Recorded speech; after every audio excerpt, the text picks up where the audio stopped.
எடுக்கணும்.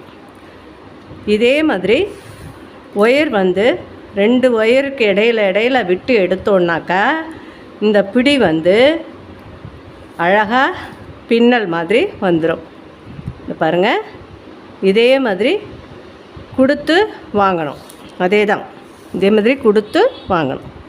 இப்படியே போட்டு வந்தோன்னாக்கா பிடி வந்து நல்லா டைட்டாக பிடிச்சிக்கணும். ஆரம்பத்தில் டைட்டாக பிடிச்சிட்டு அப்புறம் போட ஈஸியாக இருக்கும். பின்னல் மாதிரி அப்படியே போட வேண்டியதுதான். கூட பின்னுறவங்க இந்த மெத்தடை ஃபாலோ பண்ணுங்கள். ஈஸியாக இருக்கும் பிடி போடுறது. பிடி போட்டுட்டு பாருங்கள், இந்த பக்கம் போட்டிருக்கிறது சூப்பராக இருக்குது பாருங்கள்.